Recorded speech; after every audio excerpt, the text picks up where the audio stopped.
নাগনাগিনের movie বানাইছে, তার সবকিছু আমরা গুলতির মুখ থেকেই শুনি। দর্শক হিসেবে চোখে আমরা কোনো কিছু দেখি না। সো গুলতি যা বলছে তা সত্য কি মিথ্যা আমি সেটা কিভাবে বুঝবো?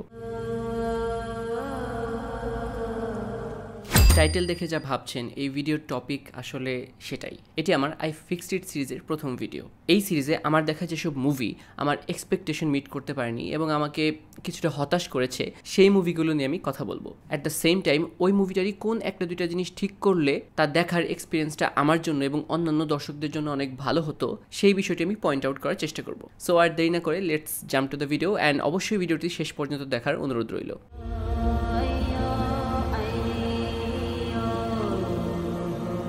2023 সালের জুলাই মাসে মুক্তি পাওয়া বাংলা মুভি হাওয়া ওই বছরের সব থেকে হাইপ তোলা এবং সব থেকে সেন্সেশনাল মুভি। সাধারণ মানুষের মনে আলোড়ন তৈরি করার জন্য যা যা দরকার ছিল এই মুভিটি তা সব কিছু পারফেক্টলি করেছে। এই যে দর্শকদের কাছ থেকে এত ভালো রেসপন্স, সপ্তাহের পর সপ্তাহ ধরে হলে ফুল অকুপেন্সি, এমনকি ওপার বাংলার নামি দামি অ্যাক্টর এবং ডিরেক্টরদের কাছ থেকে প্রশংসার ফুলঝুরি, এত কিছুর পরেও কি এমন কমতি ছিল এই মুভিতে? কি এমন জিনিস আছে যা ফিক্স করলে এই মুভিটি একটি ক্লাসিক হতে পারত? চলুন জেনে নেওয়া যাক। হাওয়া মুভিটি দেখতে শুরু করার সাথে সাথে যে জিনিসটি চোখে পড়ে তা হলো এই রিয়েলিস্টিক ক্যারেক্টারগুলো। মুভির প্রত্যেকটা চরিত্রই খুবই র অ্যাক্টিং যাকে বলে তাই করেছে। অ্যান্ড মুভির শুরুর দিকে সিনগুলো থেকে সেই গ্রাউন্ডেড ফিলটা দেওয়ার চেষ্টা করা হয়েছে। তাদের কস্টিউম, মেকআপ, কথা বলার ভঙ্গি সবকিছু একদম অন পয়েন্ট। মুভিতে চান মাঝি যখন তার দলকে নিয়ে বড় নৌকায় করে মাছ ধরার জন্য যাচ্ছে, তখন দর্শক হিসেবে আমরাও ফিল করি যে আমাদেরকে একটা জার্নিতে, একটা অ্যাডভেঞ্চারে নিয়ে যাওয়া হচ্ছে। পুরো সিকোয়েন্সটাই এত ব্রিলিয়ান্টলি শুট অ্যান্ড ডিরেক্ট করা। দেখুন, আপনি যদি সমুদ্র নিয়ে মুভি বানান তাহলে দর্শক যারা দেখছে সে যেখান থেকেই দেখুক না কেন তাকে সমুদ্রে নিয়ে যেতে হবে। পরিচালক মেজবাউর রহমান সুমন এবং সিনেমাটোগ্রাফির দায়িত্বে থাকা কামরুল হাসান খসরু এবং তানভীর আহমেদ শোভন দর্শককে সেই সমুদ্রে সফলভাবেই নিয়ে যেতে পেরেছেন। সো এটা বলা যায় যে হল ভর্তি দর্শকের সাথে সিনেমার শুরু থেকে শেষ পর্যন্ত আমিও সমুদ্রেই ছিলাম। আপনি হয়তো বলবেন যে এত কিছু যেখানে ভালো, তাহলে ভালো লাগে নাই কোন ব্যাপারটা? সেদিকেই যাচ্ছি। সো জেলেদের জার্নির সাথে মুভির গল্প শুরু হয়। মহাজনের জন্য মাছ ধরার পাশাপাশি চান মাঝি আর এজা মিলে যে নৌকার মাছ অবৈধভাবে বিক্রি করে সেই ব্যাপারটি যেমন খোলাসা করা হয়, তেমনি এই কাজে ইঞ্জিন মেকানিক ইবার বিরোধিতার বিষয়টিও উঠে আসে। সময় সমান ভাগ হবে, নাহলে একটা মাছও যাবে না কই দিলাম। অর্থাৎ মুভি শুরুর 12 মিনিটের মধ্যেই আমরা একটা কনফ্লিক্ট পেয়ে যাই। এরপর আমরা একে একে ক্যারেক্টারগুলোর নেচার সম্পর্কে জানা শুরু করি। বিশেষ করে চান মাঝির ক্যারেক্টারটি, সে যে সুবিধার লোক না তা ধীরে ধীরে রিভিল করা হয়। এছাড়াও সে ভয়ঙ্কর রকমের ম্যানিপুলেটিভ এবং সেলফিশ। সো এরকম চলতে চলতে কোনো এক ঝড়ের রাতে যখন তারা মাছ ধরার জাল টানায় ব্যস্ত, তখন জালে উঠে আসে এক নারী, অর্থাৎ গুলতি। গুলতিকে লাশ মনে করে প্রাথমিকভাবে চান মাঝি সহ অন্যান্যরা এই ঘটনাকে অলক্ষণ, অমঙ্গল বা অভিশাপ হিসেবে ভাবতে থাকে। এমনকি গুলতির জ্ঞান আসার পরেও জেলেরা মাছ ধরার নৌকায় মেয়ে মানুষ রাখা নিয়ে আপত্তি প্রকাশ করে। মায়া মানুষ নৌকা রাখা যাবে না, পাপ হয়ে যাবে। বুঝতে পারছেন তো, রহস্য বেড়েই চলেছে। সো এই পর্যন্ত আমার বিশ্বাস ছিল যে এটি একটি দুর্দান্ত মুভি হতে চলেছে, কেননা খুব ভালো একটা মিস্ট্রি ফিকশন যেভাবে শুরু হওয়া উচিত হাওয়াতে তার সবকিছুই হয় এবং খুব কম সময়ের মধ্যেই। ফলে আমার যে এক্সপেকটেশন ছিল তা বেড়ে আরো উপরের দিকে চলে যায়। অ্যান্ড এরপরে একটা সিরিজ অফ ইভেন্ট খুব তাড়াতাড়ি ঘটে। তারা নৌকায় গুলতির থাকা খাওয়ার ব্যবস্থা করে দেয়। আরেকটা মাছ ধরার নৌকা আসায় তাদের কাছ থেকে গুলতিকে আড়াল করে। নৌকার প্রায় সবাই গুলতির সামনে নিজের একটা ইমপ্রেশন তৈরি করার জন্য ব্যস্ত হয়ে পড়ে। আর এদিকে চান মাঝির একটা গোপন প্ল্যানিংও চলতে থাকে। এরপর আরেক নৌকায় বেশি মাছ ধরা উপলক্ষে তারা একটি দাওয়াতে যায় অ্যান্ড সেখানে বেসিক্যালি সাদা সাদা কালা কালা গানটি হয়। ওকে, গানের সাথে সাথে আমরা চান মাঝির চরিত্রের আরো নেতিবাচক দিক দেখতে পাই। সে হায়নার মতো গুলতির পেছনে পড়ে, তবে গুলতি বিষয়টি আঁচ করতে পারে এবং তার থেকে পালিয়ে বেড়ায়। তারপর এক পর্যায়ে বটি হাতে মাঝিকে শাসিয়ে সে এ যাত্রায় বেঁচে যায়। অ্যান্ড এরপর মুভির এক্সপোজিশন শুরু হয় অ্যান্ড গুলতি তার মুখ খুলে ইবাকে সে হিন্ট দিতে শুরু করে যে তার উদ্দেশ্য কি, সে কেন এসেছে। সে এটাও বলে যে কোনো এক দেবী তাকে কথা দিয়েছিল যে সে সমুদ্রে ঝাঁপিয়ে পড়লে তাকে মাছ বানিয়ে এই নৌকার জালে ধরা দিয়ে দিবে, যা বেসিক্যালি হয়েছে। হয়তো এটি কোনো একটি মিথোলজিক্যাল রেফারেন্স যা দর্শক হিসেবে প্রথম দেখায় বোঝার কোনো উপায় নেই, কেননা এই ব্যাপারে আর কোনো তথ্য আমরা মুভিতে পাই না। এরকম রহস্যের মাঝে তারা আরো দিন দুই কাটায় এবং এদিকে নৌকার মধ্যে টেনশন বাড়তেই থাকে। ওই মায়ের ভোটের সরাতেই হবে। ভোটে মায়া মানুষ নিষেধ, আমাকে আগেই সেটা বোঝা উচিত ছিল। ইবা গুলতির কাছে বারবার তার আসল উদ্দেশ্য জানতে চায় অ্যান্ড শেষ পর্যন্ত গুলতি তার প্রতিশোধের কথা বলেই ফেলে। চান মাঝির অতীত কি, সে কিভাবে গুলতির বাবাকে হত্যা করেছিল এবং এই হত্যার প্রতিশোধের জন্য যে গুলতি এই নৌকায় এসেছে তা সবকিছুই সে মোটামুটি বলে দেয়। কিন্তু স্যাডলি এই এক্সপোজিশনটা যত বেশি ইম্প্যাক্টফুল হওয়ার কথা ছিল ততটা আর হয়ে ওঠে না, কেননা এই মুভির পুরো এক্সপোজিশনটা আমরা গুলতির মুখে শুনতে পারি। রক্তে দরিয়া ভাসবো, ঢাকায় চান কত খুন করছস তুই? আজ একটার বিচার হবে, আমার বাপের মরার বিচার। তার কথার কোনো সাপোর্টিং প্রুফ আমরা মুভিতে পাই না। আর ঠিক একই কারণে গল্পের এক্সাইটমেন্টও কমে যায়। গুলতির যে উদ্দেশ্য তা সে স্পষ্ট করে বললেও তার মোটিভেশনের মধ্যে একটা ধোঁয়াশা রয়ে যায়। অ্যান্ড এরপর নৌকার লোকগুলো একে একে মারা যেতে থাকে। অ্যান্ড আদৌ কেউ বেঁচে থাকবে কিনা এই ধরনের কোনো সাসপেন্স গল্পে আর অবশিষ্ট থাকে না। দর্শক হিসেবে আমরা বুঝতে পারি যে গুলতির মধ্যে কোনো না কোনো একটা সুপার ন্যাচারাল ব্যাপার অবশ্যই আছে। একটা দৃশ্য আসে যখন নৌকার উপরে প্রচুর টেনশন চলছে, কেউ মারা গেছে, কেউ বা কোপ খেয়ে পড়ে আছে। ওই সময় পানির নিচ থেকে নৌকার ভিউ এবং অনেক বড় একটা সুরমা মাছ দেখানো হয়, যা বেসিক্যালি গুলতি। তখন বিশ্বাস করেন আমি একদম নড়েচড়ে বসেছিলাম যে না, এবার ভয়ঙ্কর কিছু একটা হচ্ছে। গল্পটি হয়তো নতুন মোড় নিয়ে নিয়েছে এবং আমরা মিথোলজিক্যাল হররের দিকে এগিয়ে যাচ্ছি। কিন্তু স্যাডলি এই সিনটি নৌকার আশেপাশে গুলতির প্রেজেন্স বোঝানো ছাড়া আর কোনো পারপাস সার্ভ করে না। উল্টো নৌকায় পার্কিসের হ্যালুসিনেশন শুরু হয়। সে তার মরিচিকায় দেখা কোস্টগার্ডের জাহাজের দিকে সাঁতার শুরু করে। তার পিছনে থাকে আর্কিস। এই দুইটা ক্যারেক্টারের কথা যদি আলাদাভাবে বলি, তারা দুজনেই গুলতির প্রতি কাইন্ড অ্যান্ড কেয়ারিং ছিল একদম শুরু থেকেই। মেকানিক ইবা বাদে কেবল তারা দুজনই গুলতির প্রতি কোনো ধরনের কুদৃষ্টি দেয়নি বা তার কোনো অ্যাডভান্টেজ নেওয়ার কথা ভাবেনি। অথচ মুভিতে এই দুইজনকেও সাফার করতে হয়। আর এত কিছু হওয়ার পর ইঞ্জিন রুমে লাশ দেখে মাঝি কি রিয়াক্ট করে? বোটে ভূত উঠিছে, আমাকে একসাথে থাকতে হবে। কালা জাদু, কালা। What? তখন না গল্পটি একদম ফিকে হয়ে যায়। এর প্রতি কোন ধরনের ভয় বা আগ্রহ আর কাজ করে না, কেননা ক্যারেক্টারগুলো নিজেদের মধ্যে নিজেদের জগতে আটকে গেছে, তাদের কোনো রিলেভেশনস নেই। ফলে একে একে যে বোটের সব মানুষ মরবে এই ব্যাপারটাকে অনেক স্বাভাবিক মনে হয়। চানমাঝির হাতে আর্কিস আর এজাকে খুন হতে দেখার পর নাগু যখন চানমাঝির কাছ থেকে দূরে দূরে অবস্থান নেয়, তখন চানমাঝি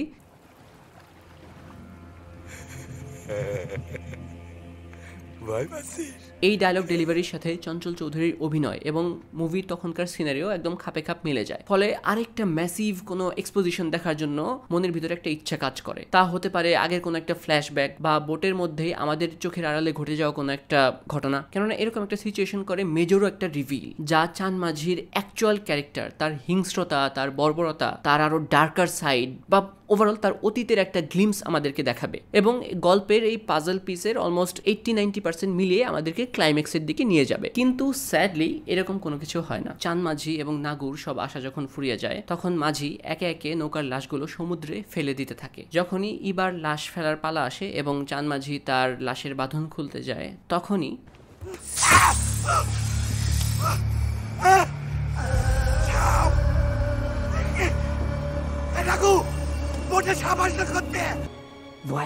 আউট অফ নোওয়্যার একটা বিষধর সাপ এসে চানমাঝির হাতে ছোবল মারে। ছোবল খেয়ে নাগুর কাছে দৌড়ে গিয়ে চানমাঝি দেখে যে সে তো আগেই মরে পড়ে আছে, অর্থাৎ জীবিত একমাত্র চানমাঝি অবশিষ্ট ছিল। কিন্তু সেও বেশিক্ষণ টিকতে পারে না, সাপের কামড়ের বিষে কাতরাতে থাকে। আর ওইদিকে গুলতি আর ইবার আলিঙ্গন দেখতে দেখতে মুভিটি শেষ হয়। অ্যান্ড বিশ্বাস করেন, মুভির ক্রেডিট রোল হওয়ার সাথে সাথে আমার পেছনের সিটে বসা এক আঙ্কেল বলে উঠেছিল যে কি নাগনাগিনের মুভি বানাইছে। ওয়েল, আঙ্কেলের রিয়াকশনের সাথে আমি সহমত না হলেও তার রিয়াকশনটা কিন্তু জাস্টিফাইড।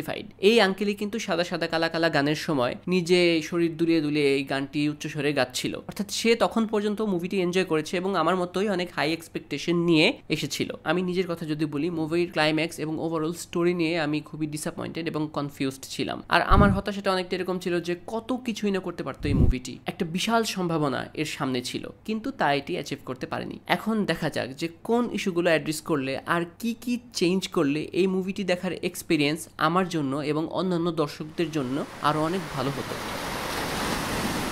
হাওয়া মুভির গল্পটি সেকেন্ড হাফে এসে একঘেয়ে হয়ে যাওয়ার অন্যতম কারণ হলো এর মধ্যে কোনো সার্ভাইভাল ট্রোপ না থাকা। সার্ভাইভাল ট্রোপ জিনিসটা কি? খুব প্রতিকূল কোনো একটা অবস্থায় বা পরিবেশে মুভির এক বা একাধিক ক্যারেক্টার সার্ভাইভ করার জন্য আপ্রাণ চেষ্টা করে যাবে এবং দর্শকও বিশ্বাস করবে আর মনে মনে চাইবে যে এই ক্যারেক্টারটা বেঁচে থাকুক, এই ক্যারেক্টারটা কিভাবে সার্ভাইভ করবে সেটা দেখি। They will root for this character to survive. হ্যাঁ, বুঝলাম যে হাওয়া মুভির গল্প অনুযায়ী সবারই মারা যাওয়ার কথা ছিল, অ্যান্ড এরকম আরো অনেক মুভি আছে যেখানে শেষ পর্যন্ত কেউই বেঁচে থাকে না, সবাই নির্মমভাবে মারা যায়। কিন্তু সেখানেও সাসপেন্সটা এত তাড়াতাড়ি শেষ করে দেওয়া হয় না, বরং এরকম হয় যে মুভির একটা দুইটা ক্যারেক্টারকে ঘিরে একটু আশার সঞ্চার করা হয়, দর্শককে একটু বোঝানো হয় যে তারা হয়তো বাঁচলেও কোনোভাবে বেঁচে যেতে পারে। আর এই আশায় দর্শক শেষ পর্যন্ত দেখে। এরকম একটা আশা দেখানোর ট্রোপও যদি মুভিতে থাকতো তাহলেও গল্পটা শেষ পর্যন্ত এত প্রেডিক্টেবল লাগতো না। মুভির লাস্টের দিকে নাগু আর চানমাঝির যে অংশটুকু দেখানো হয়েছে তা বেসিক্যালি তাদের সার্ভাইভাল ইনস্টিংক্ট, সার্ভাইভাল ট্রোপ না। সো মুভিটি এই সুবর্ণ সুযোগটি কাজে লাগাতে পারে।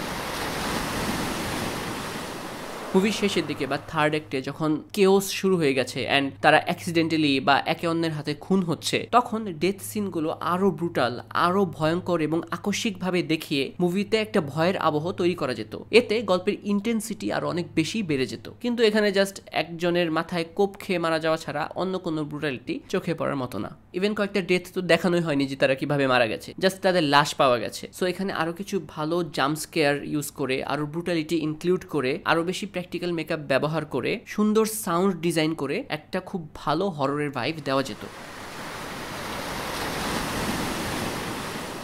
এই সম্ভাবনাময় মুভিটি সব থেকে বড় মার খেয়ে গেছে এক্সপোজিশনে, অর্থাৎ কেন কি হচ্ছে তা এক্সপ্লেইন করার দিক দিয়ে। হ্যাঁ, মুভিতে এক্সপোজিশন আছে, কিন্তু তার সবকিছু আমরা গুলতির মুখ থেকেই শুনি। দর্শক হিসেবে চোখে আমরা কোনো কিছু দেখি না। সো গুলতি যা বলছে তা সত্য কি মিথ্যা আমি সেটা কিভাবে বুঝবো? গুলতির বাবাকে হত্যার যে অ্যাকিউজিশন সে মাঝির উপরে দেয়, তার কোনো সাপোর্টিং প্রুফ আমরা দেখি না। তাছাড়া গুলতি মাঝিকে কনফ্রন্ট করার পরেও মাঝি একবারের জন্যও তার এই ক্রাইমটা অ্যাকনলেজ করে না। হ্যাঁ, আর কোনো ফ্ল্যাশব্যাক তো আমরা দেখিই না। এক্ষেত্রে চাঁদ মাঝির ভয়ঙ্কর অতীতের একটা ফ্ল্যাশব্যাক দেখিয়ে অথবা নৌকার গল্পের পাশাপাশি প্যারালেলি আরেকটা গল্প দেখিয়ে শেষে এই দুটোকে কানেক্ট করে একটা ভালো এক্সপোজিশন দেখানো যেত, কিন্তু তা দেখানো হয়নি। আর এই বিষয়গুলো গল্পে না থাকায় গুলতির মধ্যে যে রাগ, তার যে প্রতিশোধের একটা ইচ্ছা, এই ব্যাপারটা আমরা দর্শক হিসেবে এক সেকেন্ডের জন্য ফিল করি না।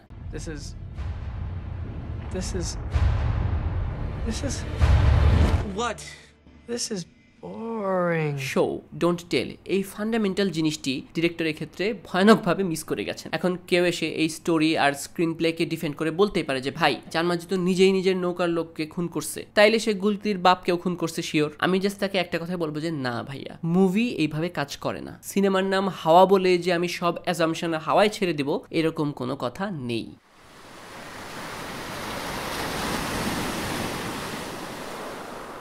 এই মুভির সিনপসিসে মোটামুটি সব জায়গায় এর গল্পকে রিভেঞ্জ ড্রামা হিসেবে উল্লেখ করা হয়েছে। এখন আমার প্রশ্ন হলো যে মুভিতে শেষ পর্যন্ত রিভেঞ্জটা কি আদৌ কমপ্লিট হয়?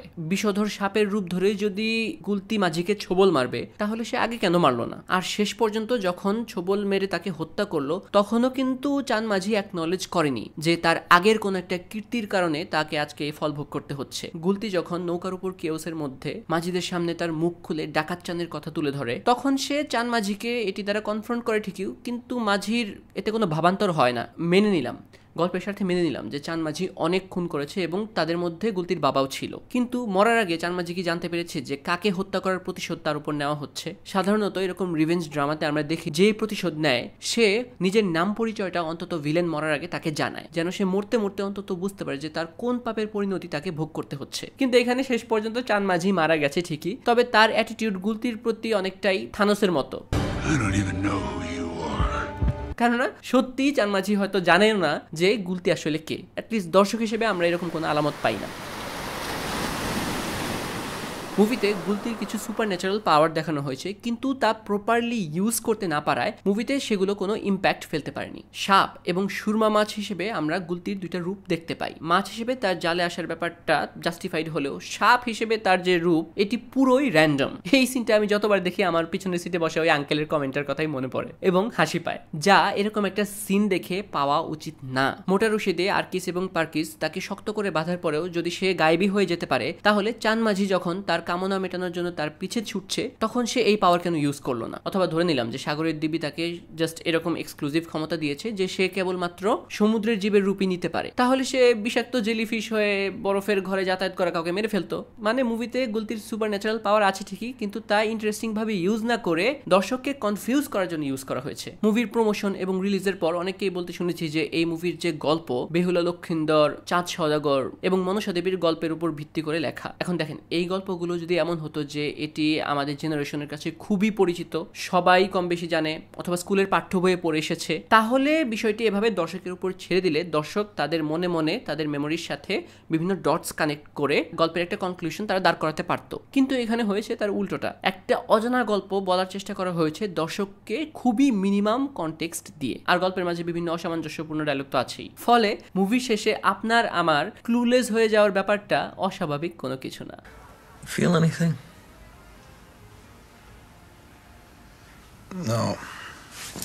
এই মুভিটি আমার কেমন লেগেছে আর আমার মতে কি কি ইমপ্রুভ করা যেত তা নিয়ে আমি এতক্ষণ বললাম। আপনার কাছে এই মুভিটি ভালো লাগতেই পারে, হয়তো আপনি এত কিছু নোটিসই করেননি অ্যান্ড হয়তো আপনি খুবই ভালো সময় কাটিয়ে এসেছেন আপনার পরিবার এবং বন্ধু বান্ধবদের সাথে, অ্যান্ড ইটস টোটালি ফাইন। আমি যেটা বিশ্বাস করি যে একটা মুভি বিভিন্নজন বিভিন্নভাবে গ্রহণ করে, কিন্তু মুভির স্টোরি টেলিং এর কিছু ফান্ডামেন্টাল ব্যাপার আছে যেগুলো না থাকলে না মুভিটাকে কমপ্লিট মনে হয় না, মুভির এক্সপিরিয়েন্সটা জমে না। আর এই বিষয়গুলো আমি আমার ভিডিওতে তুলে নিয়ে এসেছি। আপনার কাছে এই মুভিটি কেমন লেগেছিল তা আমাকে কমেন্ট বক্সে জানাতে পারেন। আর এই সিরিজের আরো ভিডিও সামনে আসবে, অন্য কোনো মুভি নিয়ে এরকম ভিডিও দেখতে চাইলে তাও আমাকে জানাতে পারেন। অ্যান্ড যদি আমার ভিডিও আপনার কাছে ভালো লেগে থাকে তাহলে এই ভিডিওটি লাইক করুন অ্যান্ড আমার চ্যানেলটি সাবস্ক্রাইব করে পাশে থাকুন। Thank you for watching.